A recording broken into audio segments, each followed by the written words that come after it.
Hello everyone, this is our very first podcast. तो आज जो हम बात करने वाले हैं ना, वो एक बहुत इम्पॉर्टेंट टॉपिक है जिस पे कि डिस्कशन होना चाहिए, बट अगेन उस पर कोई डिस्कशन करता नहीं है। वो ये कि दुनिया बहुत होशियार है और सिर्फ हम ही नालायक हैं शायद। हाँ, रियलिटी यही है, चाहे हम इसको एक्सेप्ट करें नहीं करें, बट हर दिन हमारी सोसाइटी जो है हमें यही महसूस कराती है। जब मैं दुनिया की बात कर रहा हूँ ना, तो दुनिया का मतलब पूरी दुनिया से नहीं है। दुनिया का मतलब है हमारी दुनिया से। एक छोटे बच्चे की दुनिया होती है उसके पेरेंट्स। जैसे जैसे हम बड़े होते जाते हैं तो हमारी दुनिया थोड़ी बड़ी होती जाती है। आज के टाइम पे हम बात करते हैं तो हर किसी के लिए उनकी दुनिया अलग हो सकती है। आपके लिए हो सकता है, अगर आप कॉलेज जाते हैं तो आप, आपका फ्रेंड सर्कल, आपके कॉलेज के लोग या आपके कुछ रिलेटिव्स। जब हम थोड़े बड़े हो जाते हैं तो हमारा ऑफिस हमारी दुनिया का एक पार्ट बन जाता है। इसी तरह से अगर आप किसी प्रोफेशन में हैं तो वहाँ पे दुनिया डिफरेंट होने लगती है। दुनिया मतलब वो लोग जो हमारी लाइफ को डायरेक्टली इनडायरेक्टली छोटा बड़ा किसी ना किसी तरह से अफेक्ट कर रहे हैं। अगर मैं अपनी बात करूं तो मेरे लिए दुनिया डिफरेंट हो गई, मेरा जो सर्कल हो गया वो डिफरेंट हो गया। क्यों? क्योंकि अभी मैं कंटेंट क्रिएटर हूँ, ऑनलाइन कोच हूँ, जहाँ पे मैं स्टूडेंट्स को गाइड कर रहा हूँ। तो एक टाइम ऐसा था जब मैं भी स्टूडेंट था तो मेरा सर्कल छोटा था, मेरे लिए दुनिया वही थी। बट अगर आज मैं कुछ कहता हूँ या मेरे कोई बात होती है या मेरी कुछ भी मुझे कहना है, तो आई नो उसका इम्पैक्ट सिर्फ मेरे फ्रेंड सर्कल में या मेरी सिटी में या मेरी कॉलोनी में नहीं होगा।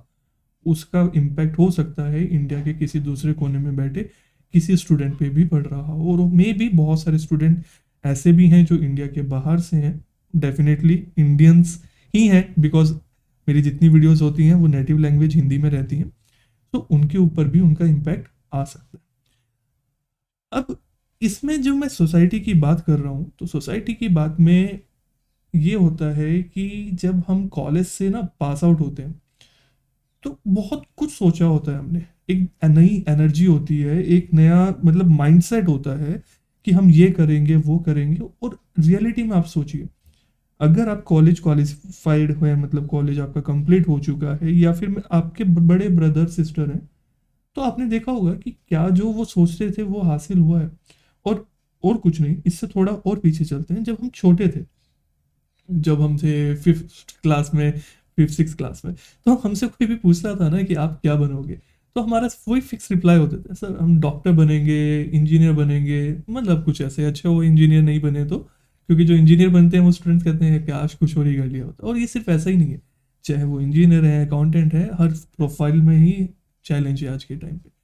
तो अगर मैं फिर भी कहता हूँ कि चलिए ठीक है, हमें उस टाइम पे करियर अपॉर्चुनिटीज़ के बारे में नहीं पता था, डेफिनेटली उस टाइम पे हम ये नहीं कह सकते थे कि हम टैक्स एडवाइज़र बनेंगे या ऑडिटर बनेंगे। इस तरीके के वर्ड्स तो शायद ही कोई कहता, क्योंकि कंसेप्चुअली पता ही नहीं था कि ऐसा कुछ एग्जिस्ट भी कर सकता है। बट मेरे कहने का मतलब है कि हम जो कुछ भी बोलते थे, जो कुछ भी हम सोचते थे, वो बहुत बड़ा सोचते थे।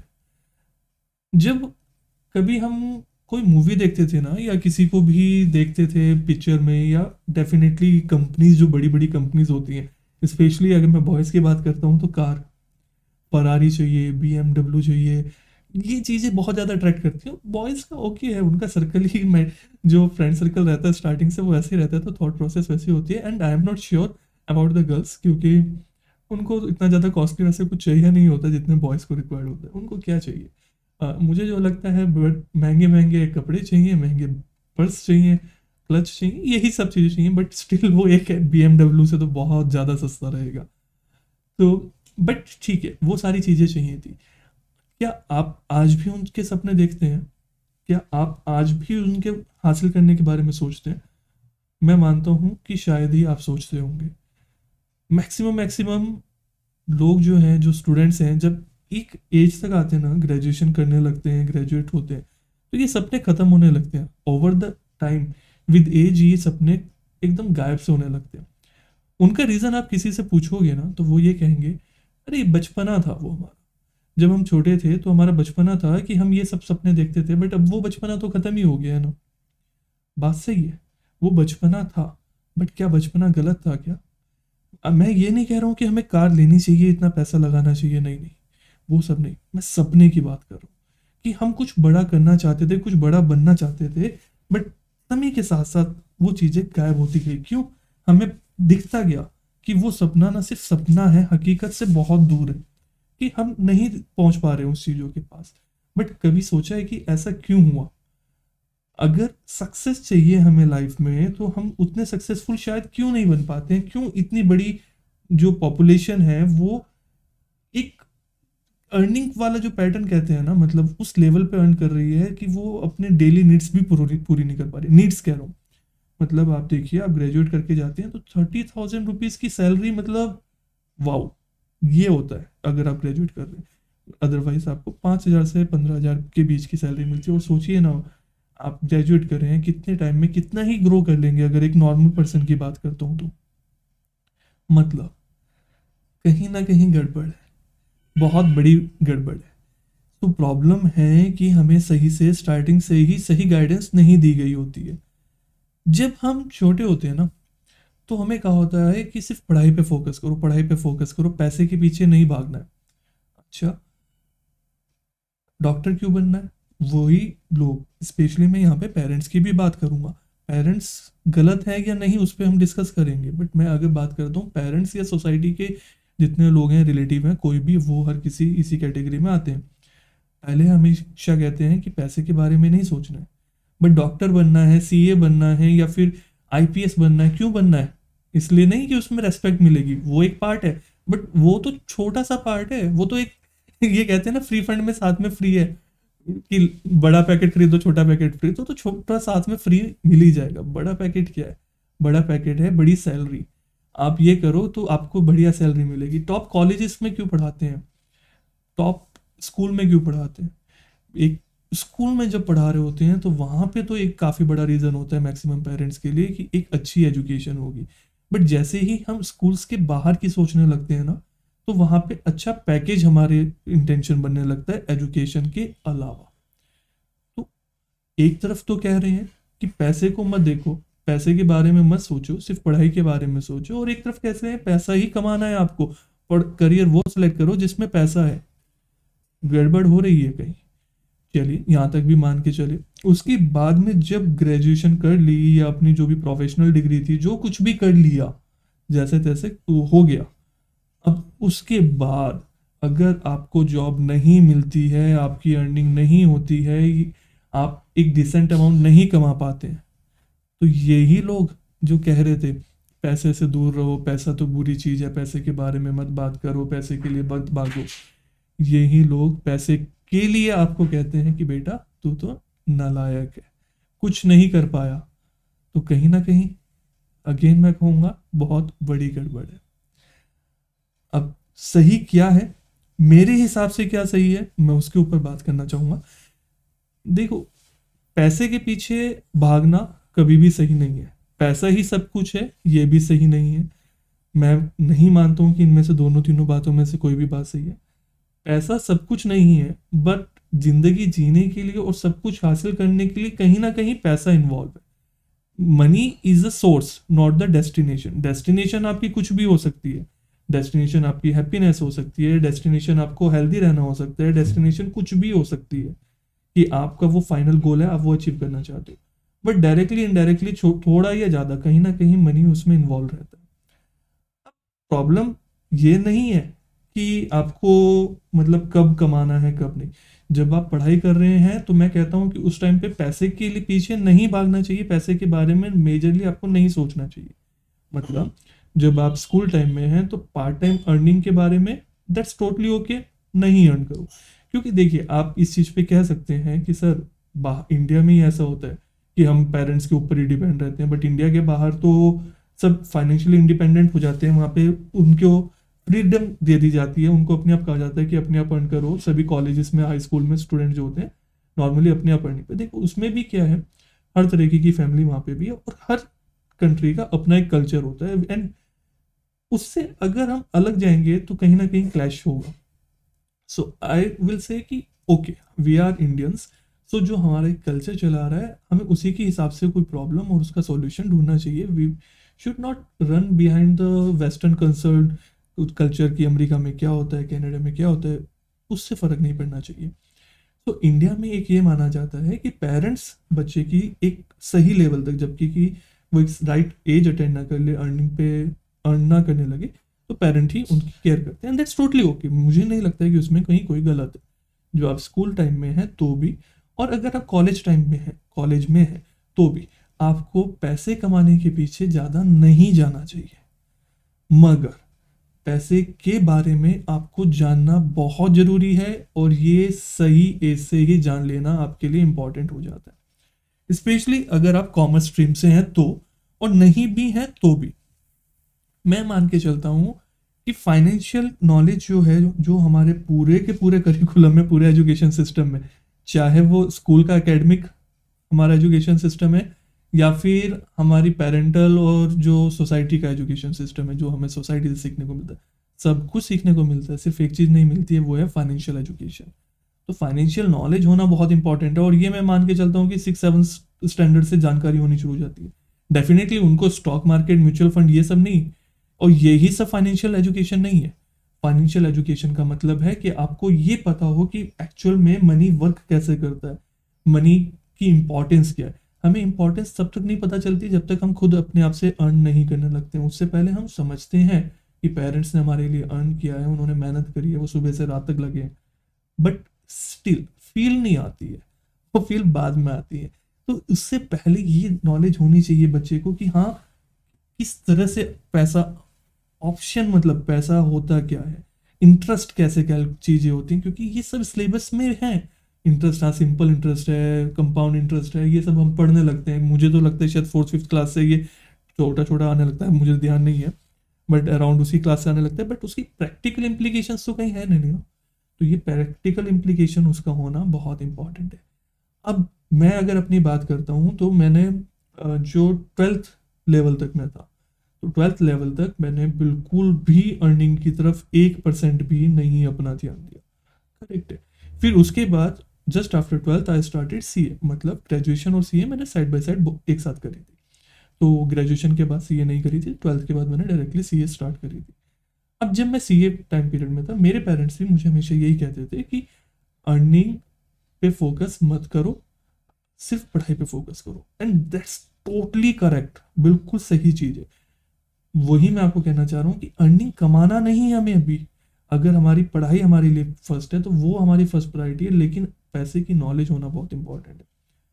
सीए इंटर तक कंप्लीटली पढ़ाई पे मेरा फोकस था।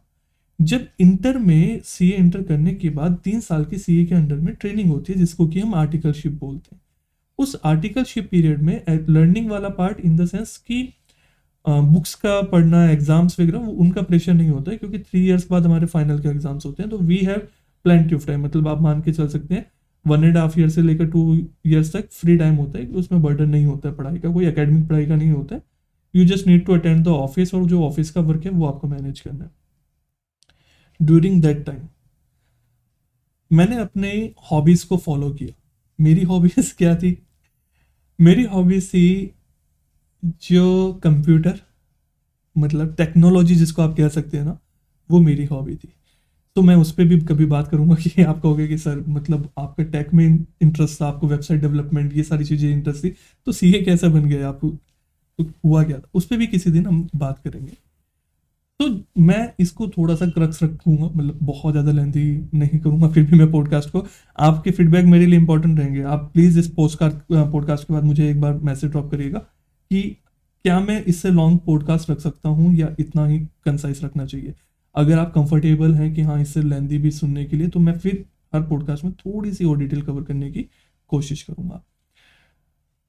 अब जब मैं आर्टिकलशिप पीरियड में था, तो आर्टिकलशिप पीरियड में मैंने वेबसाइट्स डेवलप करना सीखना शुरू किया, क्योंकि मैंने कोई कोर्स नहीं लिया था, कुछ नहीं, और उस टाइम पे इतना वेबसाइट का नेट बहुत कॉस्टली हुआ करता था, around 350 rupees for 1 GB 1 month के लिए। तो उसमें आप यूट्यूब वीडियोस तो प्ले ही नहीं कर सकते थे, 1 GB किधर चला जाएगा पता ही नहीं चलेगा 350 रुपीज़ का। तो मैंने कोई कोर्स नहीं लिया, nothing else, just keep on trying कि वेबसाइट्स कैसे बनाते हैं। तो अपने आप ही हिट एंड ट्राई करता रहा और सीखता रहा। But after making few websites मुझे लगने लगा कि अभी मतलब कुछ कंसेप्ट नहीं मिलता था, कुछ टॉपिक नहीं मिलता था, क्या ही बनाऊँ मैं अभी अपने आप से बिना किसी पर्पज़ के लिए। ड्यू टू दैट पर्पज, सीखने के लिए मैंने पेड वर्क लेना शुरू किया, मैंने क्लाइंट्स को फाइंड आउट करना शुरू किया कि हाँ ठीक है, आप मुझे पे करो और मैं आपकी वेबसाइट बना दूंगा, and that's for very nominal purpose, मतलब बहुत नॉमिनल चार्जेस पे। क्यों? उसका मेन पर्पस मेरा था जो मेरी कॉस्टिंग आएगी वेबसाइट बनाने में मैं वो रिकवर कर लूँ, और ठीक है थोड़ा सा एक उससे ऊपर एक्स्ट्रा इनकम। तो तब मैंने फर्स्ट टाइम अर्न करना शुरू किया। आर्टिकलशिप ही चल रही थी अभी, बट आई वॉज फ्री, मेरा पढ़ाई पे नहीं था, तो इसलिए मैंने उस तरफ ध्यान अपना दिया। मैंने आई थिंक 6 मंथ्स वर्क किया, उसमें मैंने डिसेंट अमाउंट अर्न कर ली थी। अपना फर्स्ट मोबाइल मैंने उसी पैसे से परचेज किया। मोबाइल ऑलरेडी था मेरे पास, बट मुझे स्मार्टफोन लेना था, that was my first smartphone जो मैंने अपने आप से परचेज किया। And I think that was for 5,000 around, 4,900 के अराउंड का मोबाइल था। उस टाइम कार्बन का एक मोबाइल आते थे, और गूगल का लॉन्च हुआ था कार्बन के साथ, तो that's a very good mobile. उस टाइम पे मैंने परचेज किया था। प्लस मैंने अपने कंप्यूटर के लिए एक बढ़िया मॉनिटर लिया था, क्योंकि पहले मॉनिटर पुराने वाले जो CRT मॉनिटर हुआ करते थे वो थे। So I purchase IPS LCD monitor. वो आई थिंक जितना मुझे ध्यान है 7,000 के अराउंड था। तो ये दो चीज़ें मैंने अपनी इनकम से परचेज करी। बट मैंने 6 मंथ्स वर्क किया, 6 मंथ में जो क्लाइंट्स मिले उनके ऊपर मैंने अर्न किया। उसके बाद जैसी पढ़ाई वापस आई, कंप्लीटली क्लोज, अर्निंग का वर्क फिर से क्लोज। क्यों? क्योंकि मैं CA कर रहा था, CA में इतना टाइम नहीं मिल पाता है। सो इन शॉर्ट अगर मैं बात करूं, अगर आप कोई ऐसा पढ़ाई कर रहे हैं, ऐसा कोर्स कर रहे हैं जहां पे आप टाइम नहीं दे सकते हो पढ़ाई के साथ, तो सिर्फ पढ़ाई पे फोकस करो जब आप कॉलेज टाइम में आ जाते हो, या मतलब मैं कहता हूँ 12th पास आउट कर चुके हो। बट अगर आप कुछ ऐसा कर रहे हो जहाँ पे आपके पास डिसेंट टाइम बचता है, यानी कि 12th आपने क्लास कवर कर ली, उसके बाद लाइक आप ग्रेजुएशन कर रहे हो, कुछ भी कर रहे हो, पोस्ट ग्रेजुएशन कर रहे हो, तो आपको पता है ग्रेजुएशन पोस्ट ग्रेजुएशन में 98% कॉलेजेस में कैसे पढ़ाई होती है, और उसमें आपको कितना पढ़ना पड़ता है। पेपर से पहले आप जाके वो नोट्स लेके आते हैं, और नोट्स में से फटाफट पढ़ा और उन्हीं को पेपर में लिख के आए, वो ही कंप्लीट हो जाता है। पूरा साल आपके पास है, अब उसको कैसे यूटिलाइज करना है ये आपके ऊपर डिपेंड है। बट उस टाइम में अर्निंग के बारे में, फाइनेंशियल नॉलेज लेने के लिए, और कैसे अर्न किया जा सकता है उसके बारे में जरूर सोचो, और जो आपका फील्ड है उससे रिलेटेड ही सोचो। जैसे आप सब हैं, मेरे पास जो इतने स्टूडेंट्स आते हैं, तो मैक्सिमम स्टूडेंट्स में अगर मैं बात करूँ अलग अलग बहुत वाइड वैरायटी, मतलब रेंज कहूँगा, तो स्टूडेंट्स बड़े भी हैं छोटे भी हैं। तो जो कॉलेज के साथ होते हैं, तो उनको जब मैं गाइड करता हूँ, दे कंप्लीटली रियलाइज कि हाँ सर, कॉलेज में हमें इतना टाइम मिलता है, तो हम ये कोर्सेज करके वहाँ से अपनी प्रैक्टिस स्टार्ट करें। तो राइट गाइडेंस मिली, उनका इंटरेस्ट इस फील्ड में आया, कॉमर्स से ही उनकी एजुकेशन है, तो वो अपनी पढ़ाई इसमें करियर करके अपना करियर स्टार्ट करते हैं, अर्निंग स्टार्ट करते हैं। और कॉलेज में जब जिस टाइम कॉलेज उनका कंप्लीट होता है, अगर उन्होंने 3 साल इस टाइम पीरियड में दे दिया, 12th के जस्ट पास होते ही लेट से उन्होंने ये सर्टिफिकेशन कोर्सेज कर लिए, टैक्स और अकाउंटिंग की, अपनी प्रैक्टिस स्टार्ट कर ली, आई कैन एश्योर कि 3 साल बाद जितनी इनकम वो अर्न कर रहे होंगे, उतनी इनकम शायद ही टॉप कॉलेज से कोई स्टूडेंट पास आउट होके अर्न करेगा। क्या उनकी ग्रेजुएशन नहीं हुई? हुई है। क्या उन्होंने कुछ नहीं सीखा? सीखा है। क्या वो पैसे के पीछे भागे? नहीं, उन्होंने करियर सेटअप किया। तो पैसे के पीछे भागना और करियर को सेट करना, दोनों में बहुत बड़ा डिफरेंस है। तो अगर मैं शॉर्ट में कहूँ, जो मेरी एडवाइस इस चीज़ से रिलेटेड रहेगी वो यही रहेगी, जब तक कॉलेज स्कूल में हो थोड़ी थोड़ी नॉलेज होनी चाहिए। अगर आपके यंगर ब्रदर सिस्टर्स हैं तो उनको थोड़ी सी नॉलेज देना शुरू करो। बेस उनको बैंक में लेके जाओ। स्टूडेंट्स बैंक में ही नहीं जाते, उनको पता ही नहीं बैंक में कैसे काम होता है। अभी ऑनलाइन हो गया है, बट स्टिल बैंक में बहुत वर्क होता है, तो वहाँ पे लेके जाइए, उनको थोड़ा समझ में आएगा किस तरह से वर्क होता है। ऑनलाइन कुछ वर्किंग उनके थ्रू भी कराइए। उनको बैंक का सिस्टम पता होना चाहिए, उनको इंटरेस्ट का कंसेप्ट पता होना चाहिए, इंपॉर्टेंस पता होनी चाहिए। जब आप कॉलेज लेवल पे आते हैं, तो कॉलेज लेवल पे आपको ये डिसाइड करना है कि आप किस तरीके की स्टडी कर रहे हो। क्या स्टडी के बाद आपको टाइम मिलता है? नहीं मिलता है तो just focus on study, nothing else. अगर आपके पास उसके बाद बहुत टाइम है तो अपना करियर सेटअप करो और अर्न करना शुरू करो। डिले करके कोई फायदा नहीं है। बस यही आज मुझे कहना था। अब नेक्स्ट पॉडकास्ट में मिलेंगे हम कुछ नए टॉपिक के साथ। आप मुझे ज़रूर बताइएगा कि लेंथ इतनी ओके है या इसे छोटी या बड़ी लेंथ करनी है।